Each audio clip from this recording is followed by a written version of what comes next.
So our very last speaker is also at quite a broad scale.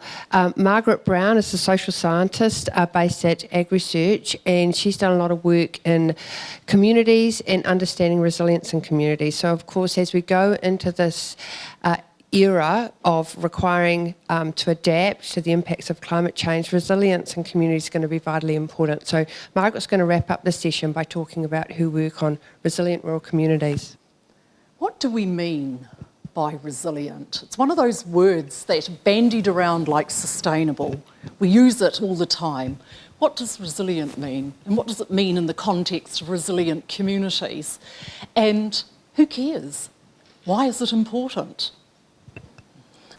If you've been for a drive over the hills recently and over into the Wairarapa, you will have passed through first Featherston and then Carterton, and it could appear that one community is really thriving and perhaps one is languishing.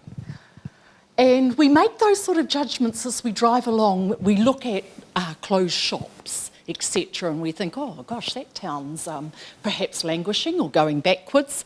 Then we drive a bit further, we come to Carterton, and it appears to be booming.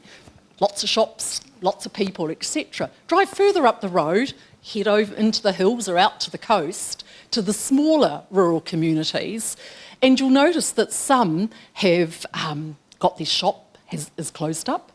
Services like the trucking company have gone, and maybe the school has also closed down. Doesn't matter. What we've been talking about, this term resilient, what we've used in this program of research is a definition that comes from the literature.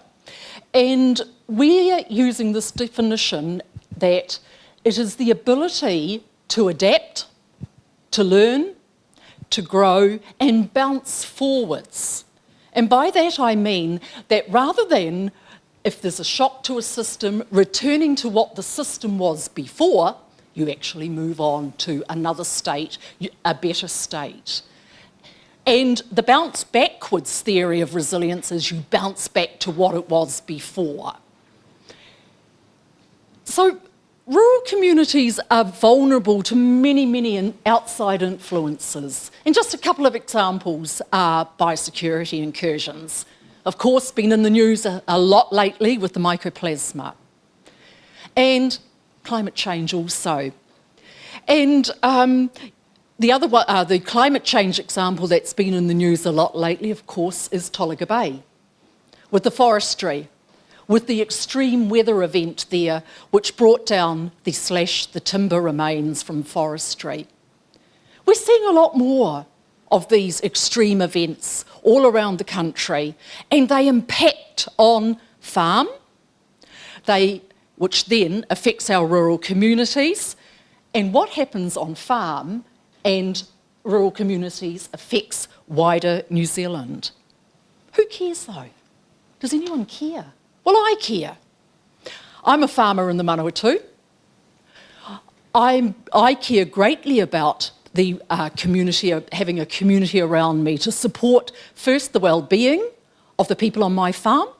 That's my family and our workers. And there's certain services we need to be able to farm, in a vibrant way, productive way. And to be able to attract labour to the farm and keep it on the farm, some of the important things are health, services, and having schools. The government cares. They just recently put up their hand to show this. Who's aware of their rural proofing initiative? Some were there this morning. That's cheating. No one else?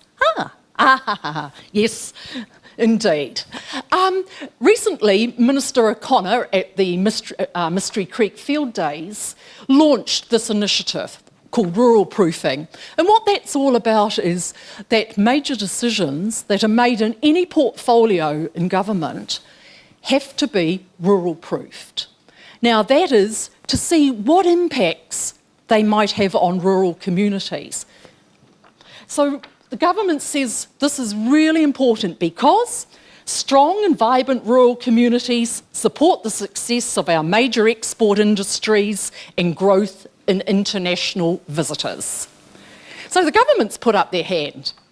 And AgResearch also considers the resilient, vibrant communities to be important. They've invested in a 5-year research program, which is all about what is resilience and how do you build resilience in rural communities in particular. It's a large, multidisciplinary program. It has involved social scientists, obviously, it's all about people and people's behaviour, economists, farm system scientists, Māori researchers and modelling experts as well. One of the things, this definition of resilience has been very important. There's been very little literature and research on New Zealand rural communities and resilience. So we're filling a gap here, we're stepping out and filling a real gap and a need. So we had a couple of programs which have looked at what is resilience in the New Zealand context and in different situations in New Zealand. And we found it's different to different people at different times. And one particular program that we worked on, it was called Temperate Agriculture, and it's an international research program. We looked at various communities around New Zealand and we took their census statistics and we compared them with their self-opinion of what resilience was. And in most cases, they were quite different. On paper, on the statistics, you would well say, gosh, that community hasn't got the substance it takes to be able to bounce back from different forces, bounce forward, grow and adapt. Some had very high unemployment, some had very low incomes. One community we went to in the King Country, only 23% of people owned a car in that community, in what we put the ring around the community. Had no health services. So you would say on paper, they'll never be able to adapt, bounce forward. But they had other things that they said were very important to them, the glue. For example, in Wairoa, where we did quite a big study, they have the highest or the second to highest volunteering rate in New Zealand. And they said that that was their glue, that their ties to their neighbours, to their whānau, were the things that would enable them. That was their resilience. And they would be able to adapt and grow. So whilst the literature told us and the stats told us one story, the actual reality for people in those communities was actually different. So resilience means different things to different people in different contexts. We also did a lot of work, a lot of different pieces, and it's a whole suite of research that we've actually done on looking at all the different things that do influence resilience. And one of them was climate change. We looked at lots of different on-farm changes like the growth of dairying. How does it affect on-farm? How does it affect the community? How does it affect New Zealand? We looked at consumers and society and different trends and wants and needs from them. How does that affect resilience on farm, communities, etc. And we've looked at future technologies, a number of future technologies. What's the impact of those likely to be on personal resilience, community? Of course, the Impossible Burger's hovering on the radar now, and you know, what's that going to mean? What's that going to look like on farm? What changes? How will farmers cope with those changes? We've worked with a lot of different groups. We've been out there in the communities, farmers, rural community member groups. We've been out at AMP shows, talking with people on the ground. We've been working with rural trust groups. We've been working with regional councils. And we've also got some partners. We've got a couple of international research programs, one around the Sustainable Development Goals, and Temperate Agriculture is another one that I said before. And we're about to work with Vermont University on a case study comparing their perceptions of resilience. And we've been up in various communities out. These are only just to give you a little taster of the different communities we've worked with. Northland, we've been looking at the translation of Māori values into farming systems. And what will that do? Will it make on-farm more resilient, communities surrounding them more resilient? We've worked in Waiaroa with the informal economy in particular, and that was around the volunteering and what does that mean to them and their abilities.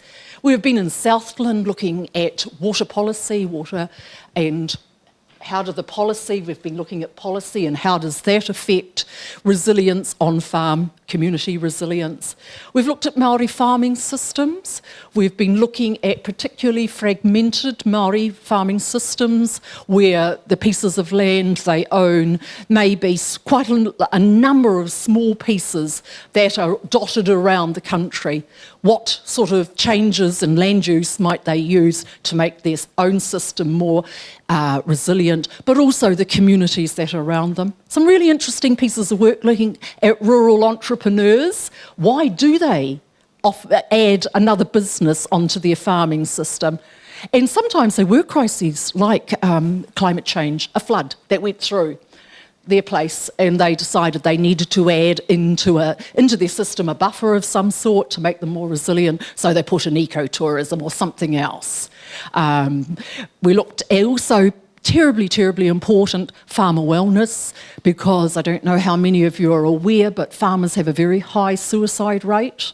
And that, for some farmers, I remember in my own Manawatu region at the time of the 2004 floods, how many of the farmers suffered from mental illnesses. The number of suicides went up at that time.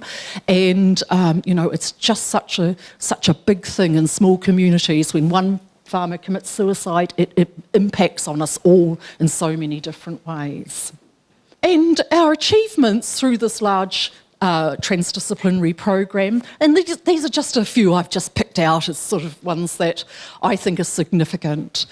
We have, by working directly face-to-face with these rural communities in their place at their time, we've helped a lot to really challenge themselves to think about what's resilience to them, how resilient are they, if there is some outside influence that affects them, will they be able to bounce forward and grow?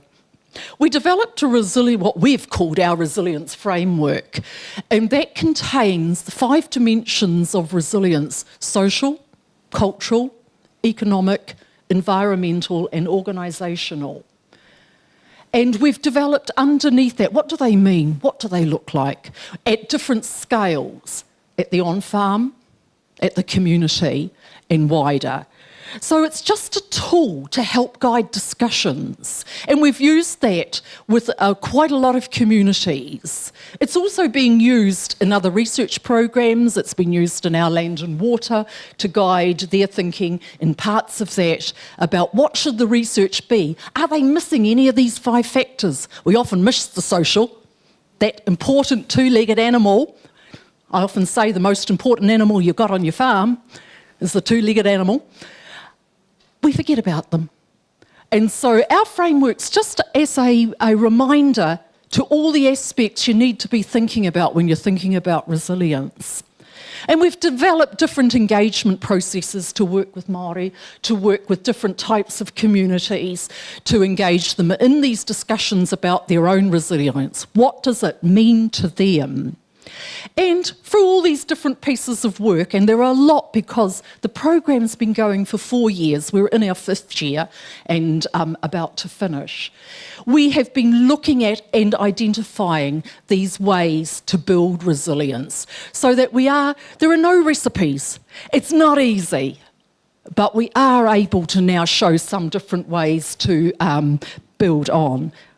What next? Well, as I said, we're nearly finished this particular program, but we do want, the hard thing is looking at how do you build that resilience. And we're finishing this year with a bit more work on that. But at the same time, we are also, at the moment, busy writing a book about all the findings from our research, because we've written lots of academic papers as we're required to, but we realise that some of the audiences, or many of the audiences that this work is most pertinent for, will never read an academic paper.